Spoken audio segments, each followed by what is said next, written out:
Karen isn't always right. If you're not sure what this podcast is about, I would urge you to go back and listen to my introductory episode. It's only about 6 minutes long. But just to give you the Cliff Note version, basically, we're just here to talk about the customer service industry and the Karens of the world, and to kind of redefine again what a Karen is. It's the one I want to talk to a manager haircut lady, basically, but it's not always a woman. Anybody can be a Karen, really. I've been one. You've probably been one at one point. It's just those people that unreasonably lose their mind when they're out in public in a customer service situation because they're pissed about whatever it may be. So really, this podcast is to talk about those encounters, whether you've experienced it at work, dealing with someone like that. You've maybe been one of those people. Maybe share some funny stories, and I'll kind of talk about as well what I've done to kind of try to mitigate that stuff, and how I train my people to help with those kinds of things as well. As with every episode, just a quick disclaimer: the things presented in this podcast are my opinions, my viewpoints, and are not reflective at all of my employer, if you happen to know who my employer is. So this is my own thing. So right now I'm just kind of winging it. I don't have my first guest lined up yet. Well, I have them lined up. They're just wanted to get going on this now. So today we are just gonna kind of wing it. And you have to bear with me. I am getting over a cold. It's been nagging me for a couple weeks, which is awesome during the holidays, which is my busiest time of year. I work in the movie theater industry, and I've been working in movie theaters pretty much since I was old enough to work. I started working in a theater back in Kansas City, where I grew up, back in 1989. And then I basically just mainly been doing that with a couple little breaks here and there over the past 30 years. But holidays are our busiest times, and that is when the Karens come out, man. As an example, we had one yesterday. I didn't deal with this person directly. One of my managers did. It was kind of funny because I was sitting in the office talking to a couple of my other managers, and she just walks in and says, "Well, you're going to get a complaint," which is what you really love to hear as a general manager. But apparently this lady came in hot, like just ready to go, man, and started yelling at the box office cashier because she bought tickets to a movie, and my theater is reserved seating, and she bought tickets thinking that she was buying tickets for seats in the last row of the auditorium, but instead she bought them in the front row. Which is not entirely uncommon, although it is pretty irritating because it does state pretty clearly on the screen where the screen is, on the monitor, where the movie screen is. And so, it's hard not to get frustrated when people are losing their mind on you because they made the mistake, which is pretty much, look, that's pretty much what always happens. People can say all the time, the customer is always right. And look, they are to a degree because, look, they're paying good money to come see a movie, or if you're in the retail industry, they're paying good money to buy clothes or whatever it is, and they should get good service. So it's just, but it is frustrating when they're the ones making the mistake and then they're ripping your head off for it.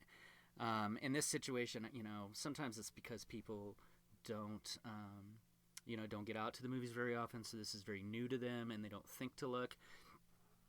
I will say that my box office cashiers are pretty good about pointing out as they make the sale, which part of the monitor is where the screen is, so that people know where they're buying seats. Sometimes though, people don't listen, and this is what happens. So this lady bought tickets to the wrong row, was really, really mad about that. Manager comes out to talk with her, and it's fine. We can exchange the tickets. Or at least we hope we can, but it turned out the movie was not sold out yet. But that does become problematic if the movie is already sold out. And in my particular location, our stuff sells out really, really quickly, especially this time of year. So the manager's trying to help her, and And then, of course, the system locks up when she's trying to do that. So that just furthers this guest's frustration. And so she's just getting more and more vocal about the situation. And finally, the manager was able to exchange the tickets. Well, then the guest goes over to the concession stand. We have a cafe, and she wants a Starbucks. And she asked for, a cafe drink. And look, we're not a full Starbucks. We don't have baristas working for us. We have concessionists, and it's very, very busy. And sometimes it can be a challenge for some of these employees that are presented with making a drink that potentially they've never heard of before, which is what I think happened with this lady. And I don't know what the drink was, but there was some confusion on the drink. And the employee didn't make it right, which, look, mistakes happen. The problem is in this situation, this is now the second or even third issue, because really the first issue is she bought tickets for the wrong row.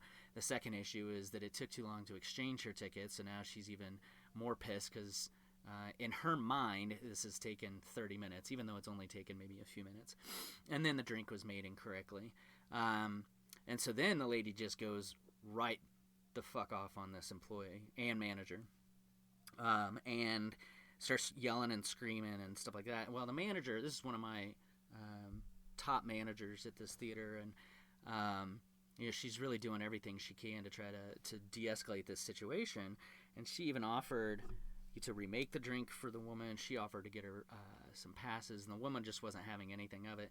And basically told the manager, she said, look, this is the absolute worst experience I've ever had in my life, and I'm never coming back here again. And it's like, it's just so hard not to roll your eyes at these people, and furthermore, it's really hard not to just go off on them sometimes. But obviously you can't do that. So the manager, did what she could. Guest goes in the auditorium, and the manager actually, I thought this was a really good idea. The manager went ahead and made the drink again anyway, remade it anyway, and took it into the woman and gave it to her.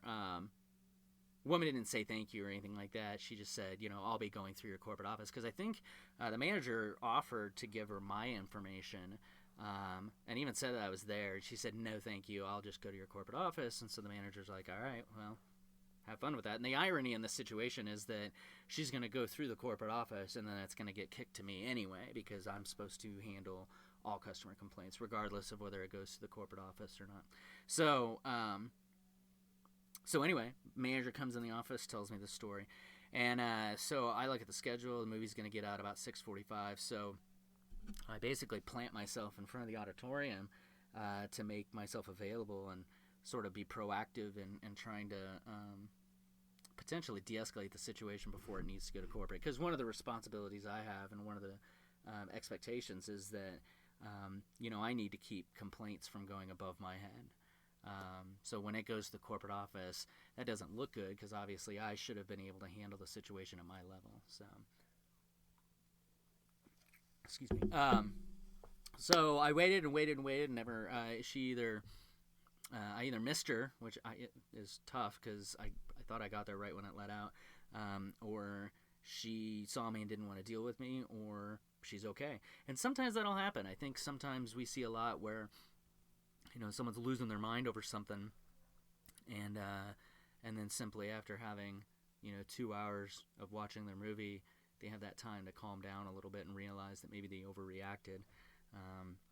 It's really nice when those kinds of people actually come out and apologize, which happens, not often, but it happens, and maybe it happens in your all's industry as well.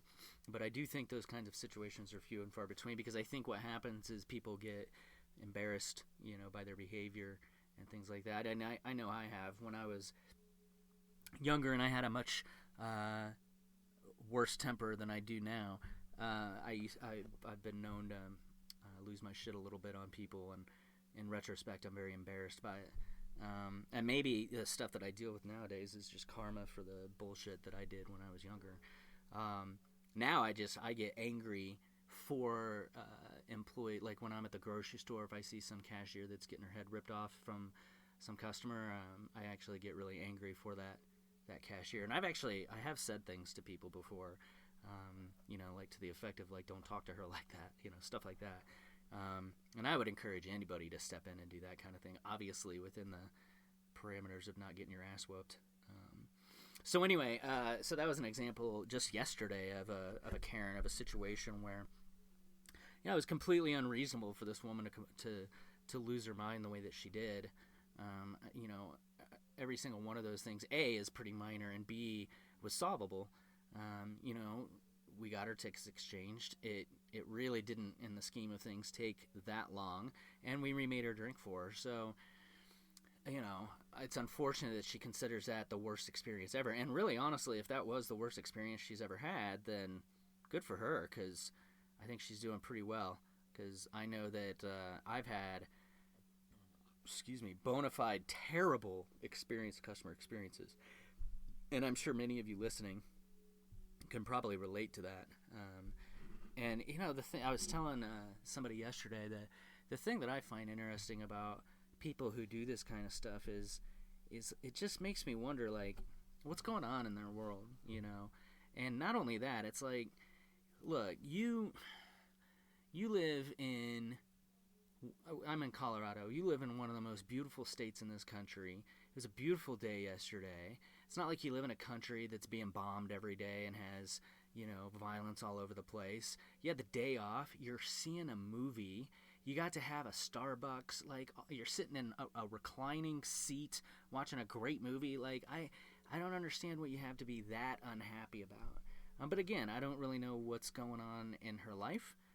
Who's to say what really, triggers people to act the way that they do. But I am saying that I think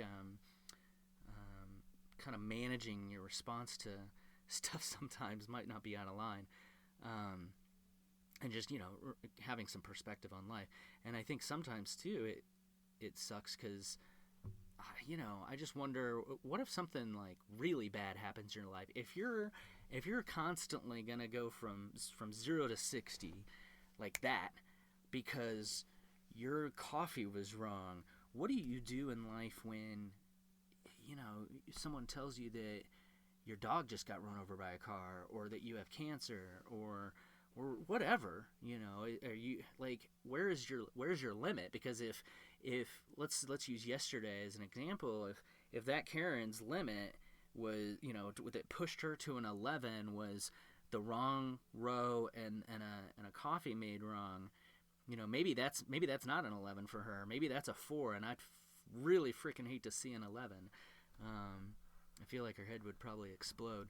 So I think it's really unfortunate that people do that. And I do think people get embarrassed by that kind of stuff too. I mean, I can't tell you how many people I've talked to, that I've had to call because they submitted a complaint or whatever. And when I call them or email them or whatever, their response is like, oh my gosh, it really wasn't that big of a deal. I'm so sorry, so on and so forth. So it really is nice when that kind of thing happens. It doesn't always happen, though. Sometimes people continue to still be very, very angry about it. So I'm actually curious if this woman does submit a complaint through our corporate office, and what that's gonna, what she's gonna say. The funny thing too is that it's a lot of times when the complaint goes to the corporate office, it's not really about. The complaint isn't about whatever the issue was at hand. It's not, like in this woman's example, it's not going to be that the tickets were wrong, and it's not going to be about the coffee. At some point, somehow, it's going to be that we were rude. Even though, knowing this manager the way I do, I'm going to tell you for a fact there's no way she was rude. I mean, she is one of the more soft-spoken, very polite, very professional managers who really does go out of her way to take care of all of our customers, and she's just very, very good at her job. So if she was rude, then I don't even know what to say. But that's what the complaints ultimately end up being about a lot of the times, which sucks because it's hard to make a case to those above me sometimes, especially when you're dealing with someone who really, really is losing their mind and just going off, and you're trying to make a case to your boss about, like, look, we did everything right. But when they're saying that your team was rude, it can be really difficult to defend against that. Now, if you have a solid reputation within your company, you have a very good history of really solid customer service and things like that, obviously you can get the benefit of the doubt. But if over time, you continue to get those types of complaints, your credibility definitely drops a little bit. And it all depends, I think, too, on the market that you're in. I've lived all over the country and worked all over the country, and some areas are simply just better than others. I think the area that I'm in right now tends to be a little more sensitive, I think, to especially to tone of voice, to body language, things like that. Whereas there's other parts of the country I've lived in. Like I lived down in El Paso a long time ago, and people down there, man. I mean, not that you try to you're not trying to get away with anything, but you can essentially just be more casual, and you just don't have to be as mindful about especially like your tone of voice and how you respond to things. Like let's take a policy that we have. We have a no outside food or drink policy. Let's use that as an example. And so, for those of you who may not know, in the movie theater industry, we're not really in the movie business. We're in the food and beverage business. We make our money off of you buying concessions, okay? The popcorn, the Coke.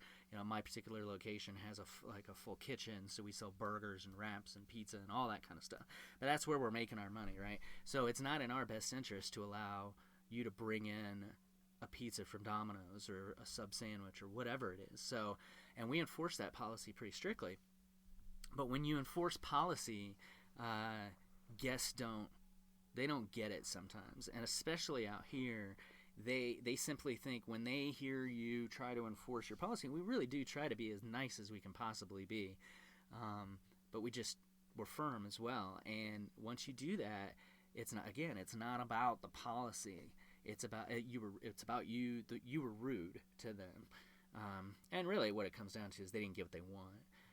And I welcome to the land and age of entitlement, but in other areas of the country, it's not like that. In some parts of the country, you can basically tell somebody to pound sand, and they'll do it, and you don't get any complaints about it. It just sort of depends. And I think there's some parts of the country too where it's okay. There's just sort of that mindset of it's not necessarily rudeness. It's just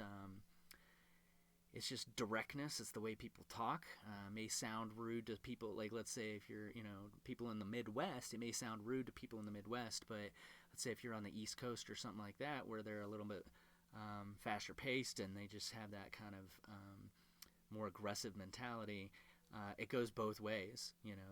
Both the customer and those in customer service essentially can talk to each other that way, and it doesn't really create complaints. Not always, but a lot of the times it can be like that. And I have colleagues that talk about that kind of thing a lot.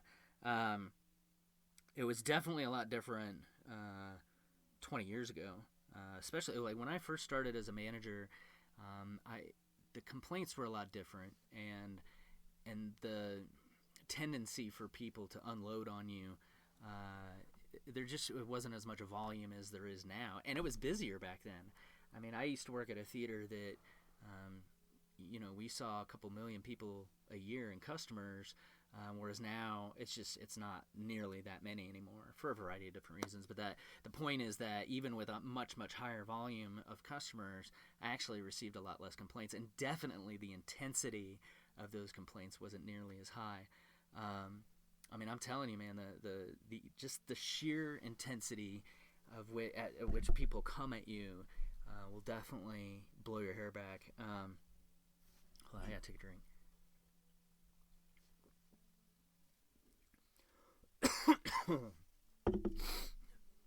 So, and I want to say that it's definitely heightened in the last, probably like the last 10 years or so, although I did used to work at a theater in California, and it was in a gated community, very, very high-end, wealthy community, and this particular location was always understaffed because we're in this area where, our workforce is primarily teenagers, and so, we're always hiring people that are, a lot of kids that are in high school and stuff like that, and this is just a part-time job for them.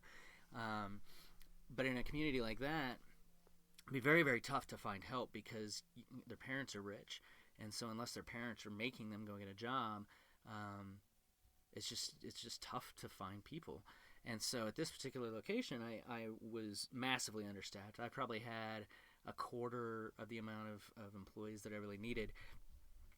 So because of that in and of itself created a lot of guest service issues, because you just have long lines all the time. You just don't have the personnel to be able to handle concerns, to keep the lines down, to keep things clean, on and on and on and on. So, I mean, it was just every single day I was getting yelled and screamed at, and that was really intense. Now that's kind of a one-off situation because it wasn't always like that. I worked at other theaters before and after, and as long as you had proper staffing, then everything was fine.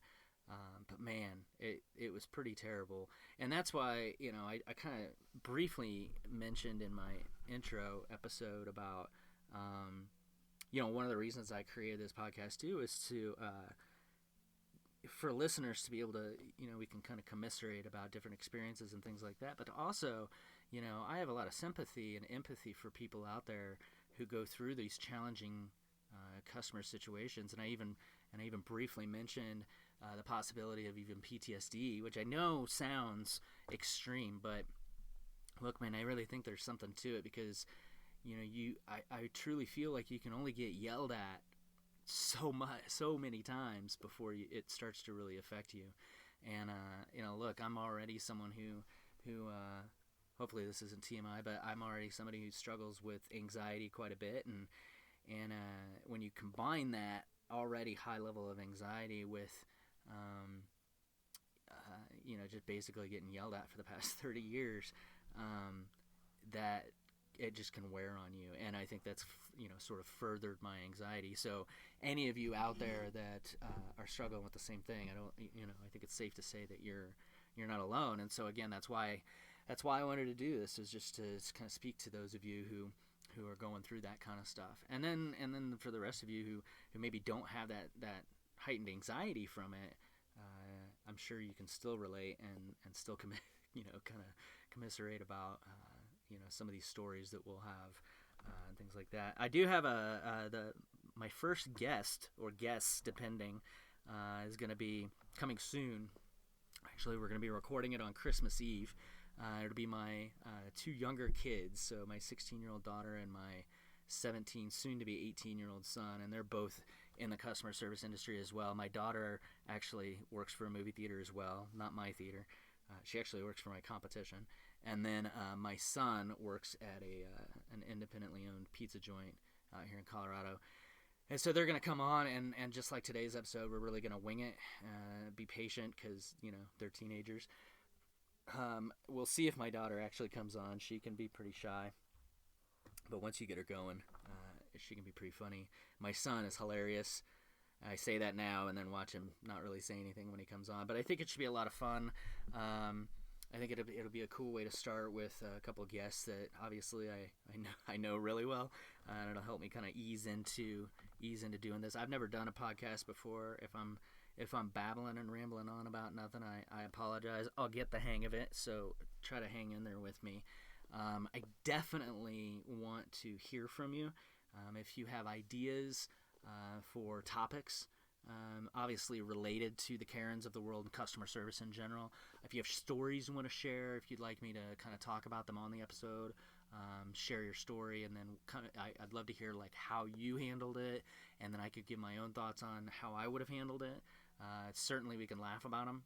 It's not my intention necessarily to truly make fun of customers, but I think it's maybe okay to get a laugh or two out of it, because I think if you can't laugh at this, then we're taking ourselves way too seriously. And then, if you want to be a guest, I'd love to hear from you as well. So you can email me at KarenIsn'tAlwaysRight at gmail.com. Leave out the apostrophe. Or you can even text me, 720-371-6154. Either way, I'd love to hear from you. Kind of a cool thing about the podcast that I'm going to record on Christmas Eve, that'll be my first, I guess, official podcast with a guest. And one of the things that led me into really wanting to do a podcast is I'm a huge, huge, huge fan of Joe Rogan's podcast, The Joe Rogan Experience. I've lost track of how many episodes I've listened to, but I think he has somewhere near 1,400 episodes, and I think I've listened to, I don't know, over 500, I think. I have an hour-long one-way commute to work, so 2 hours a day I'm on the road, and that is a lot of what I listen to. It's not the only one, but he's definitely been a big inspiration to me. And anyway, I bring that up because not only was he motivating in me wanting to start a podcast, partially because he said, his own words were, I think everybody should have their own podcast. But also, Christmas Eve will be the 10-year anniversary of when his podcast started, and so I just thought that was kind of cool. But yeah, he really talked a lot. He talks a lot about how he's a firm believer in. And everybody probably has something to say, and everybody should really start their own podcast, even if you don't get any listeners. And who knows, maybe I won't know. Nobody will be listening to this thing, and I'm just talking to myself. But look, I've been in customer service for a really, really long time, and I just think I've had enough experiences, good and bad, that I think I have something of value to share. And I really think there's a lot of people out there, probably much like yourselves, if you're listening to this, that also have something to share. And I just think it could be really cool. So I think the toughest part about doing this podcast is that, like many, many people, I absolutely can't stand the sound of my own voice. So going back and listening to these is going to be a challenge for sure. Also being really new to this, I've done a ton of research before doing this one, even this one that you're listening to right now. So I read the entire Audacity manual. I've done tons of internet research. I've listened to podcasts about how to do podcasts. I went to a podcast class that was like an 8-hour class here in Colorado to learn how to do this. But I'm gonna have to. It's gonna take me a hot minute to get my feet under me and really understand how I want this to flow, as well as if I'm going to edit it, how to edit it, things like that. I mean, I've learned some things, but I don't really know how much editing I'm gonna do. I've got a guy working on some graphic art for me, so that I have obviously the cover art and art for the marketing, social media marketing and stuff like that, and then I've got another guy who's working on the music for this. So hopefully I'll at some point have a nice finished product for you guys, so that it'll be somewhat professional. And then obviously when there's guests on it, it hopefully won't be me just droning on and on and on. And you'll find some value and some interest in what I'm saying. It's funny because I went back and I started Joe Rogan's podcast all the way over, because I think when I started listening, it was about 2 years ago is when I first started listening to him, and he started back in 2009, and so obviously I had some catching up to do, but I didn't go all the way back to the beginning. I probably started somewhere in the middle, and then I just kind of bounce around. I'll find different guests that I like and stuff. Well, last week or the week before, I was like, I wonder what he sounded like when he first started his podcast. So I went all the way back to the very first one, which is, again, Christmas Eve 2009, and it sounded like shit. I mean, it's him and this guy, Brian Redman, who are just sitting around, tinkering around with this stuff. They had no idea what they were doing, and so I guess relative to that, this sounds just as good, if not better. But that was also 10 years ago, and I know there's an endless supply of podcasts that you could be listening to that may sound a lot more professional. But just so you know, I have no money for this, and I have zero experience with this, but I will get it.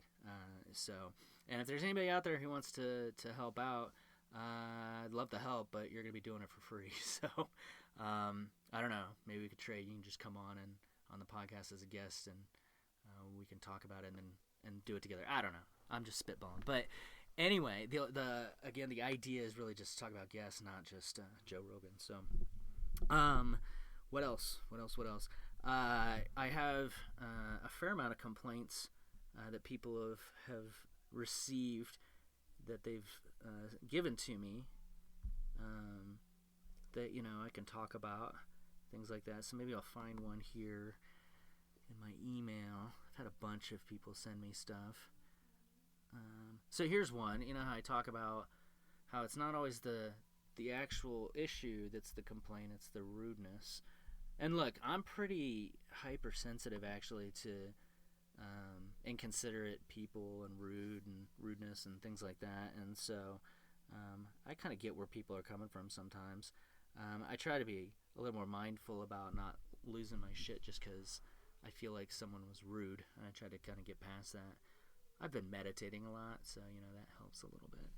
So here's one. Let's see. Went into theater that was told it was pitch black for a while, and then the most rude usher, in parentheses female, which I don't know what that has to do with anything unless it's just trying to identify this person, states, if we want to see the movie, we have to move to another theater and then not talk to a manager to get a refund. She was rude and didn't help anyone. When we went to the other theater, I'm assuming auditorium, when we went to the other theater, the movie was already showing. We had to wait more time for them to get one restarted and playing. This is one of the worst experiences ever with this theater. Please help. So, while poorly written, which many are, sometimes people are writing these in the heat of the moment. I've actually received a complaint from someone while they're still there. So they've either emailed it in or they've gone through our company website or whatever. So who knows? I don't know if this person was sent. This isn't my theater. I don't know if this person was sent to just the wrong auditorium, if there was an issue with the auditorium. I do have this the manager's response to it. So, receive the comments about your experience. Wanted to apologize for the rude employee and the mix-up.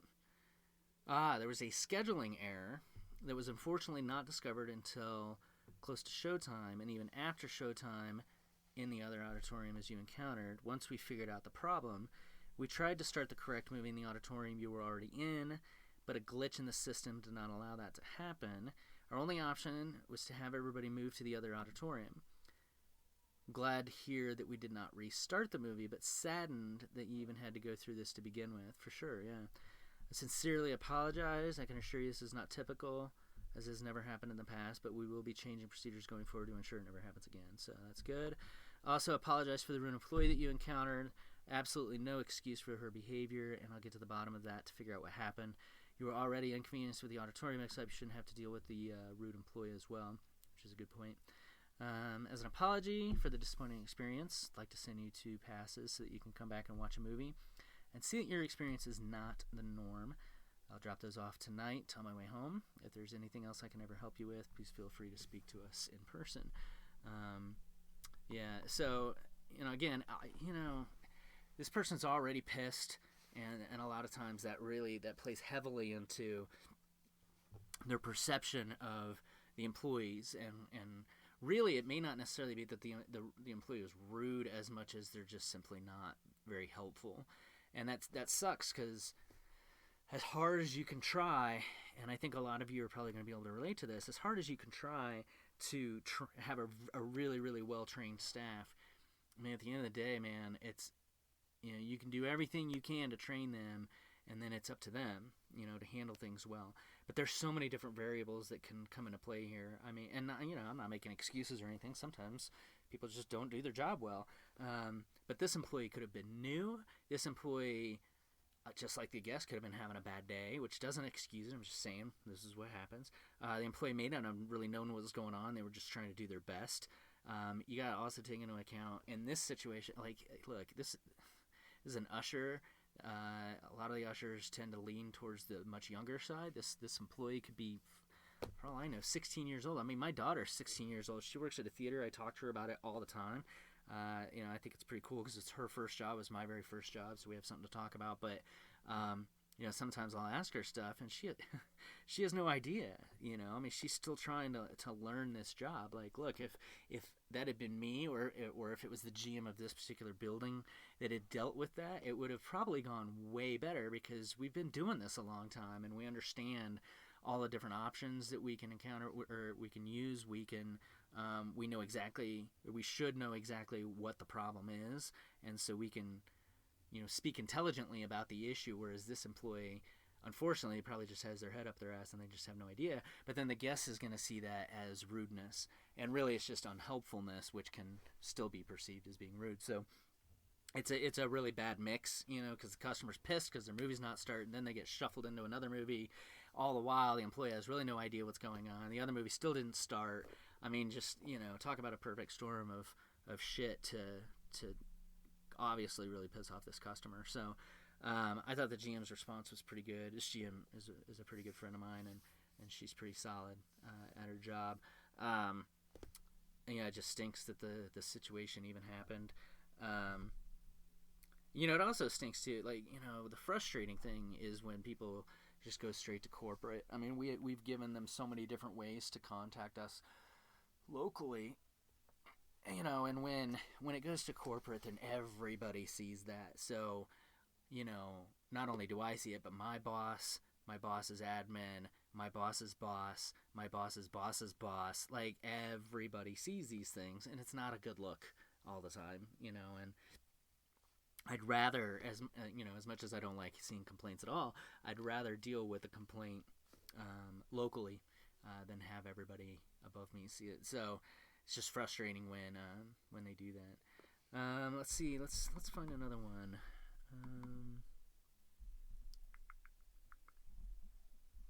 She gave me a lot, so let's cycle through some of these. Yeah.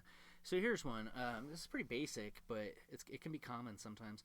Good morning. Went yesterday to this theater with a friend to see our movie, and I had a very upsetting experience. The floor was filled with popcorn, and the seats' armrests were all sticky from a soda spill. It was so disgusting that we had to leave within 10 minutes of entering the theater. We let some of the employees know of the situation, and they did not seem to care. I hope this improves, as this is one of my favorite theaters. Have a good day. I mean, at least they were nice. They were polite. So this obviously doesn't necessarily fall into the quote-unquote Karens of the world, but it's a complaint nonetheless, or a concern, as I like to say, and I put that in air quotes. Pretty easy to resolve, obviously. We can just reach out to them, and I'll read the manager's response. But, my response would be obviously to apologize immediately. And I like to empathize with a guest, and really put myself in their shoes as to why they might be so upset. In this situation, it's pretty clear why anybody would be upset with that. It is pretty gross. Now, my question is this the first show of the day? If it is, that would upset me even more, because that means the janitors from the night before totally missed this auditorium. But then on top of that, that means the management team that opened and was doing the opening walkthrough, because we walk the whole building before we even unlock doors to make sure that things are clean and safe and things like that. It means that the managers completely missed that as well. Now, if it was between shows, then the ushers just didn't do their job. And then you combine that with, again, a situation where, this guest informed the employees of the situation and nobody seemed to care. Now, again, that's a perception issue. For all they know, sometimes it's like an usher. If you tell an usher, hey, this auditorium's dirty, it depends. There's not a lot of context to this, but did they just say, hey, it looks like that auditorium's pretty dirty, and then you just move on with life? Well, they may be like, okay, and then they'll go check it out, but without knowing, all of the context, that employee just may have thought, oh, okay, they're just kind of offhandedly mentioning there's a bunch of popcorn on the floor, and they'll go clean it. They may not understand the degree to which, to how dirty that auditorium is and how upset that customer actually is right then.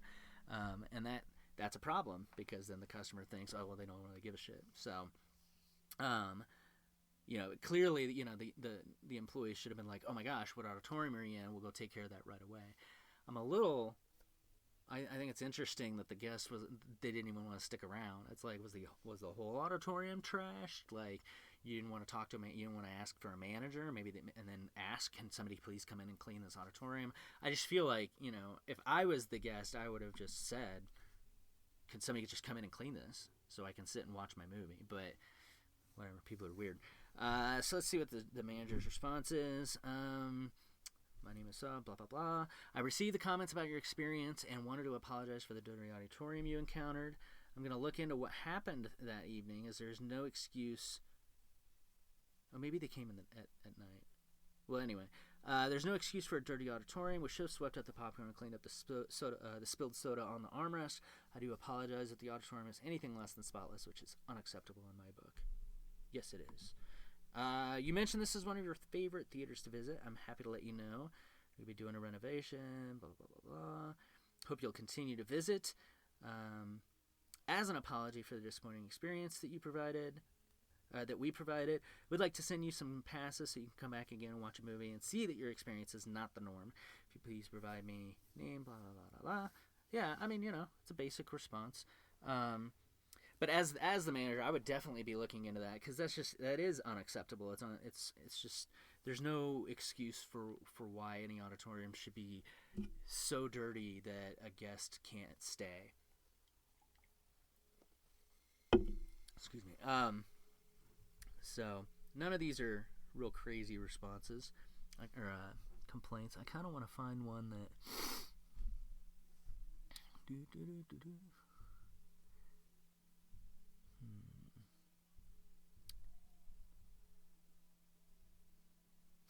Okay, this one's funny.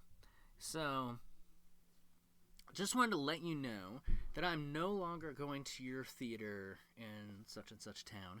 Given their use of red light cameras at this particular intersection, it is not worth the risk to frequent the businesses in that development any longer. The money that I would have spent at your theater went to their red light enforcement fund, and I will no longer spend money in this shopping center. So unfortunately that includes your theater. Just thought you should know why you've lost an avid moviegoer. So I gotta be honest, that is one of the stranger customer complaints I've ever heard. I mean, it's like, bro, you're mad at us because you got busted and was given a ticket because you blew a red light, and so you took the time to write us, or write whomever this is, you took the time to write and complain about, I mean, that's just an example of someone who has too much time on their hands, I guess. But, I don't know, stop blowing red lights, man. So, the manager's response is pretty much what mine would have been. So I received your comments about the red light camera preventing you from frequenting, our theater. The cameras are maintained and utilized by the shopping center. Local businesses along this in the shopping center don't have any jurisdiction on the placement or implementation of the cameras. Any questions or comments regarding the cameras should be directed to the shopping center. Phone numbers on their website. So it's like, yeah, I mean, why you don't complain to me about it? We didn't put it there. I mean, that's, it's not often where we have the ability, at least in my company, we have the ability to essentially kind of tell a guest to pound sand or kick rocks. This is definitely one of those opportunities, though. And on another, I'll share another one on a different episode too, about one that I experienced directly, where I was able to basically tell a customer to piss off. So anyway, so there's just a couple. Nothing too crazy. We can get into some craziness down the road. So I think that's my podcast for today. I hope you guys found it interesting and entertaining, but we'll definitely dive deeper as time goes on. And like I said, if you've got any thoughts or anything, please feel free to reach out to me. So that's it.